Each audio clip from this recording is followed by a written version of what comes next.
before So I do we forget. need to share the video? No, I don't I'm not. Yeah, I think we're all just gonna like go over our videos, like Yeah. give everyone just like a generalization of it. Mm-hmm. Yeah, I don't really like, I'm not gonna share my screen just because there's not really anything to look at. There's a really funny screenshot of my face as the thumbnail for the video, but same. No, sorry. I'm gonna have like the thing up for Okay.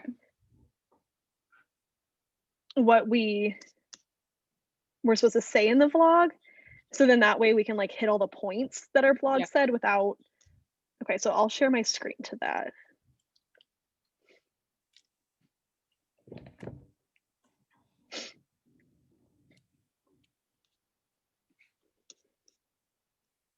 Awesome.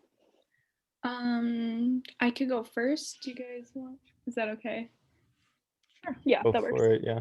Okay, so I read the book posted by John David Anderson, and it's like set in a middle school, and it's basically so that there's a new rule that students can't have phones in school, and so instead of like texting each other, they resort to putting post-it notes everywhere for their friends, and it starts off really like innocent and like just for fun, and then it moves into like verbal harassment, bullying, and like topics of that.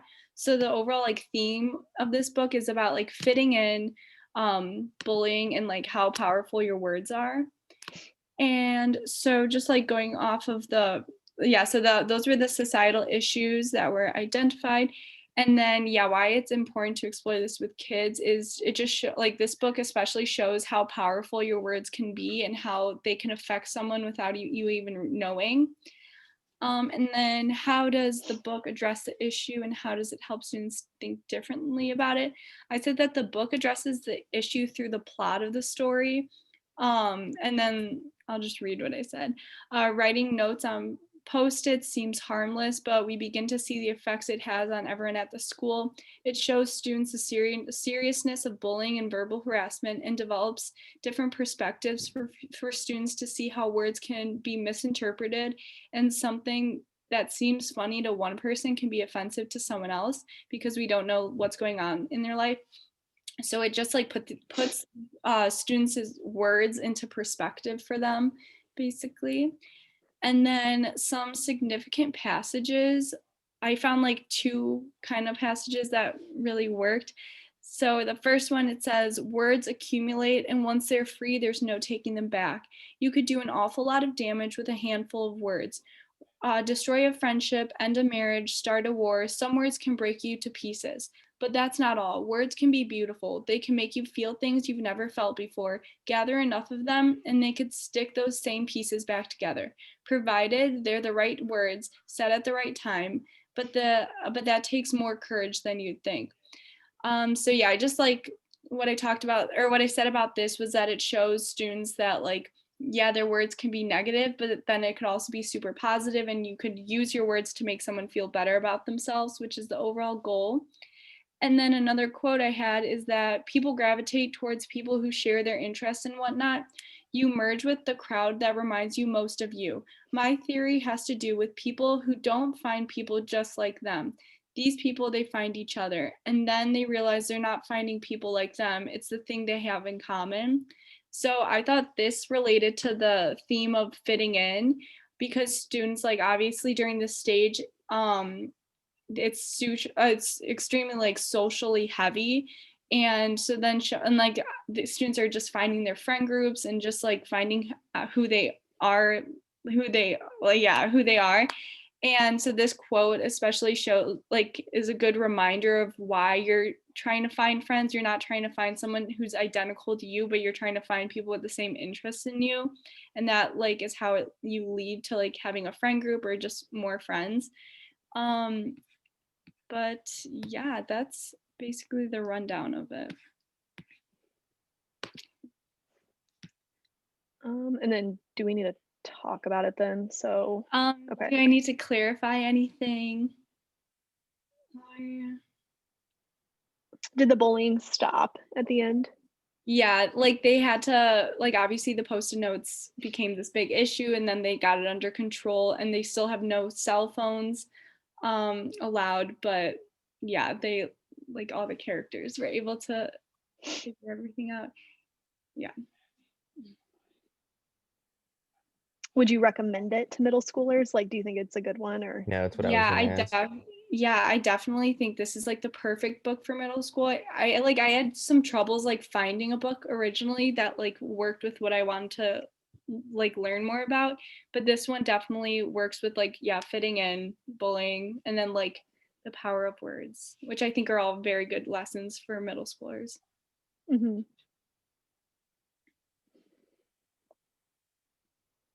I'll be right back. I'm gonna go grab my book for like when it's my turn. I have to read my quote. Okay. And then I can go next when Taylor gets back. I have like a somewhat kind of script that I'll just read Okay. off of that, and that'll be I my also had a vlog. script I could talk, so I knew what I was saying. I'm not gonna read the whole thing because it's like 5.5 minutes, but okay. So the book that I chose was The Hate You Give by Angie Thomas. I had that too. Yeah, it's pretty solid. Has anyone not read The Hate You Give? I haven't read it. Oh, okay, cool. So basically, it's a story about a girl. Her name is Star, and one of her better friends named Khalil gets shot and killed by a police officer. It's pretty much just a book about police discrimination, police brutality towards people of color and other minorities and whatnot. Okay, so in The Hate You Give by Angie Thomas, we get a glimpse of what it is like to be a firsthand recipient of police discrimination and brutality towards people of color. The book gives students a different perspective by putting them in a first-person scenario where police brutality is a daily occurrence. Obviously, reading about it in a book and experiencing it in real life are two completely different things. So the societal issue obviously is the idea of police discrimination. It's pretty prominent in our environment, especially now after the George Floyd incident and everything that still happens on a daily basis. So that's one of the major issues that the book kind of hinted at. How does the book address the issue? I kind of hit on that too. It puts you kind of like in that point of view, if you will. It puts you in the point of view of someone who gets discriminated against. Like, I'm a white male. I've never really had a negative encounter with the police. I don't, get nervous if I get pulled over or anything. So I didn't like truly understand, the issue. But having a book like this, having a tool like this where you can put yourself in someone else's shoes and you can see almost like the other side of the argument, I think it's super helpful, and that's how it kind of forces students to think differently. And then I did have a passage in the book on page 24, right after the police officer kills Star's friend Khalil. She is then handcuffed, and she goes, "I blink through my tears as Officer 115." That was his badge number, 115. "I blink through my tears as Officer 115 points the same gun at me that killed my friend." And in that instant, it almost felt like I grew up like in a house where, like police were viewed in like a positive light. I had a grandpa who was a police officer, so they've always like been viewed in a positive light for the most part, up until somewhat recently. But when that happened, that I kind of felt like the fear that she felt, like that's not a police officer at that point. That's something that's dangerous to you. That's someone who's out to get you. So I kind of felt the fear that Star felt in that instant. But yeah, I mean, that's pretty much the gist of it. I really liked that you like connected the book to your own personal life, and you said like, I've always thought this way, but now I've like seen this perspective, so now I'm kind of thinking this way. And I think like that like all middle schoolers can relate to that, because probably until they get to like this age, they haven't really tested their initial thought towards like racism and things like police brutality. Hmm. And there's so much to unpack there. And so yeah, I thought that was cool that you made a connection. Yeah, just giving someone like a different point of view can be super helpful, I think. Mm-hmm. Well, also like the self-reflection of realizing that there's other points of views that could be Mhm. valid as well. Mm-hmm.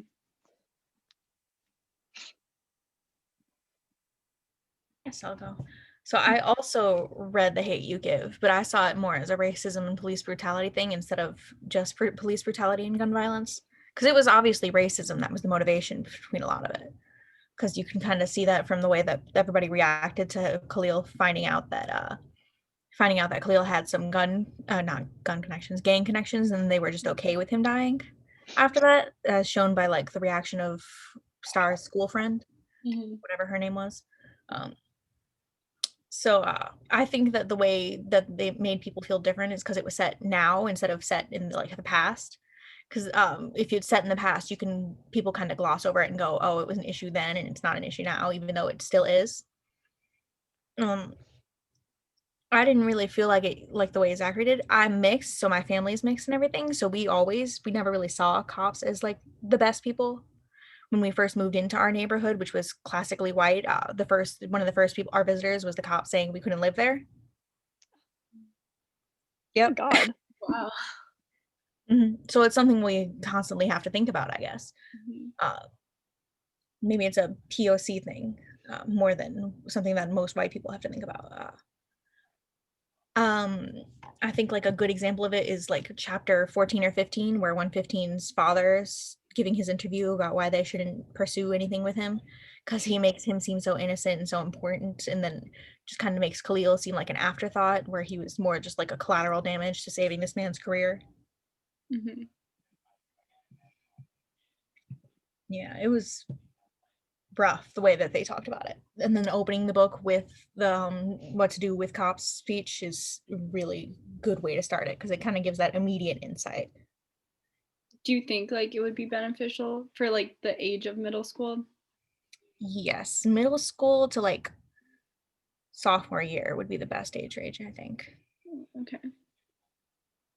I just want to say I'm sorry your family had to deal with it. That's horrible. Yeah, that's My mom's white, so that she gets away with being crazy. Amazing. Yeah. Okay. All right, I guess I shall go. Okay, so I read the book. It's called Good Enough, and it's by Jen Petro Roy. And it was about this girl, Riley, who is in an inpatient like facility for an eating disorder. So that's how like the whole thing is based in is, so it's about like an eating disorder and like everything that goes along with that. But then it also like talked about the topic of bullying, because the reason why her eating disorder started was because they had like the nurses like weighed everybody for like some BMI thing, and her like result was like found out by like the popular person and basically made fun of her. So then she started an eating disorder where she was like running excessively and doing all this. And you really see like a whole bunch of like back and forth between her like internal thoughts and then her with like her therapist, which was really like nice to witness like the conversations, because I think anybody who's struggling with an eating disorder, it maybe and they don't want to like seek help necessarily, they could read this book and like get some insight into like different perspectives. So I think that it'd be important to explore with kids, because I think they're at that age where their body is constantly changing and they may not like the way that their body is changing. So I feel like it really would be a good book to help, explain to kids that they, don't need to really care about the way that they look. So how does the book address the issue, and how does it help students think differently about it? It helps students like think differently, because if they are hating the way that their body looks, they can, read the book and, get a different perspective from like what the counselor says to them. And also, look at it as, yeah, it's just skipping breakfast, but it could turn into something more to where you do need help. So it really touches on the subject of that. Some specific passages. So there's one from like 109, and this was like the counselor talking, basically saying, so they were like asking, does being skinny make you a better person? Does eating less food make you more kind? Is eating too much food a crime? And then like internally, Riley's like, it feels that way. But then the counselor goes, that's what we want you to realize in here. You're all meant to live in different bodies you'll naturally have without stuffing or starving or punishing yourself. You may end up in a body that's fat. You may end up in a body that's muscular or thin, curvy, or straight up and down. I'm basically saying it's like your body though. So you need to like accept your body for the way that it is. Also too, like I think that this could be a book that's brought to parents, because she constantly references that her mom's on a diet, and so she's like, well, if my mom can be on a diet, like why can't I? And I think that is a great point to bring up, that like your kids are watching you. Like, yeah, you might be on a diet because you have health restrictions, but they don't realize that. Like they don't have like the, processing. And then another quote was page 169. The second I woke up, the idea popped into my head, don't eat breakfast today. So like it could just be something, like I said, as simple as that turns into something more. So I think it's a great conversation piece to have with young adolescents. Wow, yeah. Definitely, especially at that age, I feel like body Mhm. dysmorphia is like super prominent and like starts to really take its form in middle school for boys and girls. So having a story where that, that's the topic they kind of chop at, I think would be super beneficial. Mhm. I just have like an overall question. I don't know why I was thinking this, but do you think like, because like Juliana and Zach, yours were about like police brutality and racism versus like Taylor and mine were more about like bullying and self-image. Do you think like one topic is more like important than the other, or do you think they're equal? I feel like, oh man, I feel like it could be a know your audience type thing. Like I feel like yeah, if you notice that the kids are struggling with, bullying, and, maybe you're hearing things in the hallway about like, oh, I need to lose more weight, or, or if you go to like a more like racially diverse like school and you're hearing issues about like crime and stuff, then I feel like Juliana's and Zach's would be better. Mm-hmm. I don't necessarily. Kitty! Oh yeah, there you. Yeah. I don't. I don't necessarily think like one idea is like more important than another idea, but like Taylor said, I think it depends on the context, like who you're talking to. Like different people will have different opinions about different things. So Mm-hmm.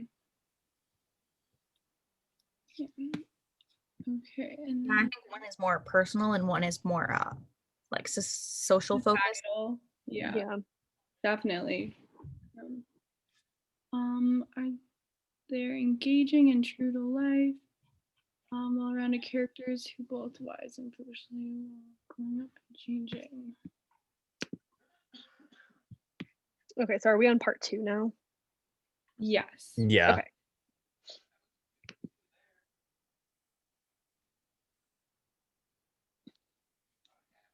Okay, so first one. Are there engaging and true to life, well rounded characters who are both wise and foolish while they are growing and changing?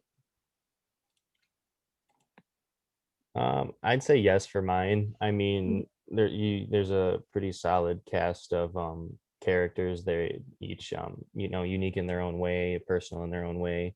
Um, as far as like growing and changing, I guess Star is considered kind yeah, of maybe, talks about yeah, this when she stands in front of the cop at the end. yeah. But other than that, there's not like a lot of like themes of change or Dynamics. anything like that. Yeah.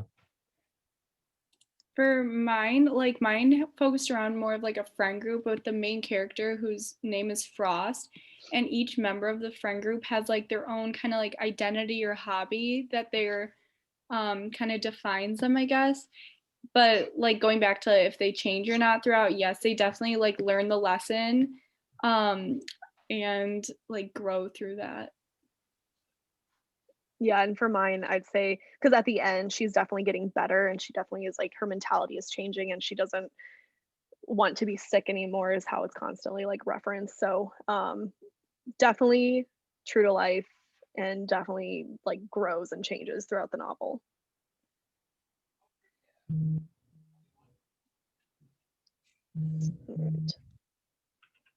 All right.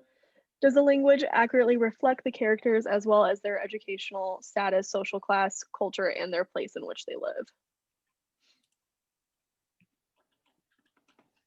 Yeah, mine like whenever they showed like a sticky note or a message, it was like written like a middle schooler would. So I guess that was like the only change in language that mine had.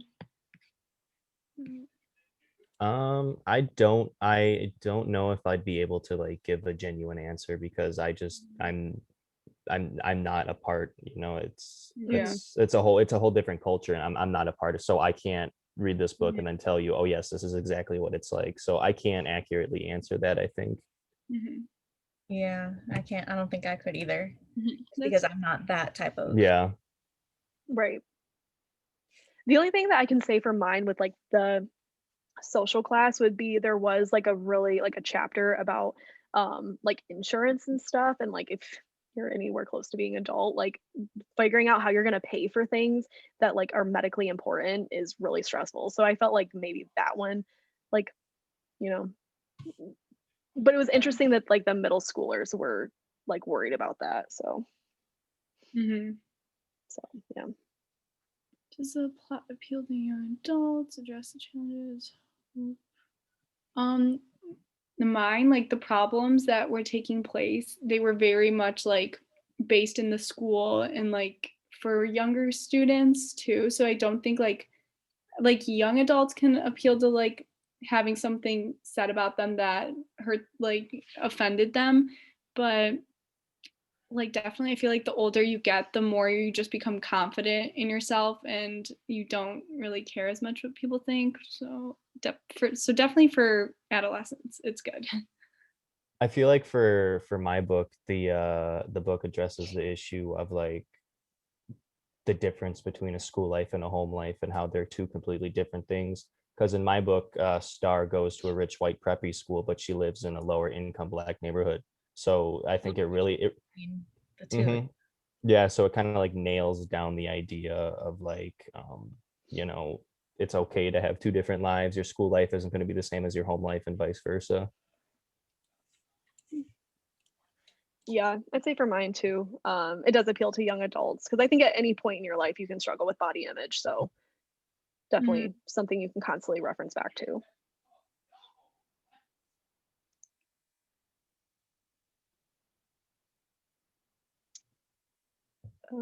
Okay, so does the plot ask young adults to consider or reconsider their own values and beliefs, inspire without providing handy resolutions, and not talk down to readers or tell them what to think? I I think definitely don't think The oh, Hate You Give talks down to readers. It's pretty, like, it's harsher with its language than most books about this topic would be. It's more upfront about it, I guess. So you kind of have to draw your own beliefs or kind of picture. like brutally honest Mhm. almost. Hmm.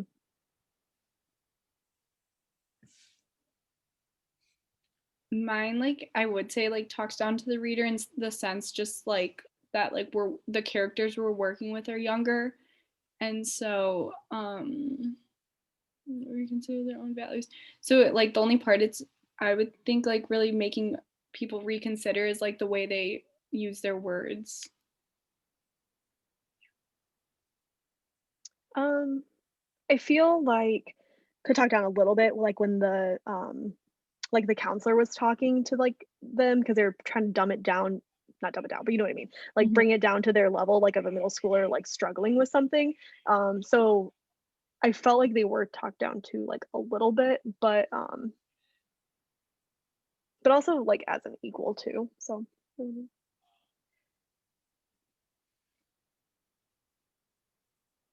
um, is there an appropriate treatment of violence that never glamorizes violence, records it more graphically than necessary, or includes it graciously, or is the setting believable? How does it contribute to the story?